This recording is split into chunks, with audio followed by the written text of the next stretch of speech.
welcome. Today I'm going to be doing a few jobs around the garden, so I thought I'd show you what I'm going to be doing. And also I did a harvest yesterday, so I'll show you what I harvested there, and then we'll get on with the jobs. This is the harvest I've done this morning.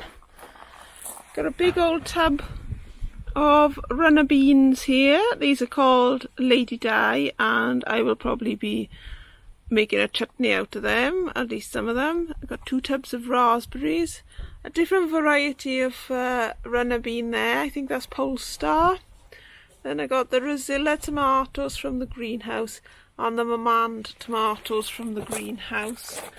They do have a bit of a, not a split on them, but they do get that quite a bit, so I usually just chop that off and eat around it, to be honest. Those are tomatoes from the front greenhouse, a couple more beetroots from the front beds, and those are the carrots that I was growing in the tubs, so all the tubs are now empty of carrots. I've got some baby leeks there and 3 courgettes. So the first job I want to do this morning is to make this into a better frame, because there are still some cabbage whites getting in, and my cabbages are beginning to heart up now, and I just don't want any caterpillars to get in the way. So I've got a couple of line pins along here. I need to find 2 more, and then I'll just put 2 either side along here, and then I'll drape the netting over the top. I think that will just be a little bit safer, because at the moment the the butterflies, if they don't get in, they just land on here and lay them there. So yes, I shall get on and do that, and I'll bring you back to show you what it's looking like when I'm done. Here's the netting all finished. I mean, it's a bit of a monstrosity, but it hopefully will do the job and keep those butterflies out. And when I do it in future, I will use this black mesh, this black netting, rather than this green netting, because the black mesh kinds of blends in a bit better, so it's not quite such a big structure. But the green net was enough to do, all the surrounding bits, so I'm quite pleased with that, really, apart from the fact it looks like a big eyesore. But the method I used has worked really well, so I can use the same method that I've done here with this bed over here. So I'll take the hoops away, because this was where I had my purple sprout and broccoli and brassica cage for the summer, but it got infested with caterpillars, so everything had to come out because nothing was growing very well. So I will use the same system as I've done here.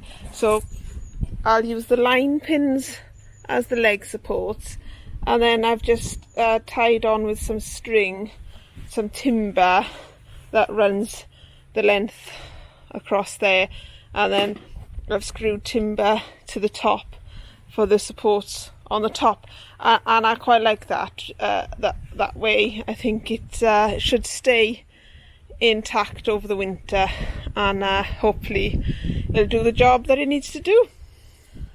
The next job I want to do is to plant these 2 cabbages in here, and what I'll do is I'll just use my temporary cloche, which is over there at the moment. I'll just pop that on top when I've planted these. I'll take away those cloches and give this bed a weed, and similarly I'll sort out this perpetual spinach here, because a lot of it is bolted, so I need to work out what plants I can keep and what need to come out. Here is the spinach. Now it's had a haircut. You can actually see the soil underneath. And I also took the opportunity to put all the squashes that were around here back onto the framework over there. So hopefully they will when they ripen, they'll ripen all over, and there's a couple I need to put on tiles because sometimes they can rot if they sit on the floor. But yes, anyway, I'm digressing now from the Swiss chard and the spinach. I'm not quite sure what to do with this one in the middle because that looks a bit like it's bolted. So I could take out this thick stem and maybe leave that smaller one to grow on. And that way I can keep the level quite low, because at the moment that one is sitting quite high, and when we have a lot of bad weather it's just going to get blown over. But I'm happy with how that's looking. And then this is the bed that I weeded, and I've just popped those 2 cabbages in there with the temporary cloche over the top. And there are a few holes in that cloche. I've tried to fix it, but I expect the whites will get in anyway. But hopefully I'll be doing the whole area like I did that cage there soon. And then this tray here is all spinach to go in the freezer. What I do is I blanch it and then I squeeze it all up, and I use muffin trays to put like a ball of spinach into there, and then I freeze them that way, and then when I need spinach I can take 1 or 2 balls of spinach out. And this is a nice load of waste to go in my compost. And my chickens had some of the other foliage as well. They had a lot of the spinach and the Swiss chard, so they are looking happy, and hopefully they'll lay us some eggs soon. My next job today is to harvest some of these borlotti beans because they've gone over now, and there are a few, only a couple, that aren't quite ready for harvesting yet. They haven't dried yet, so I will leave them. I'm going to cut back some of the foliage on these courgette plants because they are getting a bit big. And I also want to take away this grid here and get in there and do some weeding. I can't take the grid the other side away because the squash plant is running through that.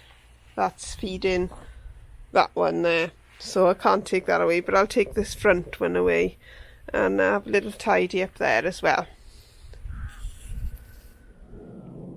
I've cleared up this area now, left those pumpkins there, weeded around there, left a couple of beans in there, and then I sort of took off a lot of the foliage on this side. You can see that the courgette plant is sort of grown up and then gone across that way, so it's going to be ended up growing out that way across my path.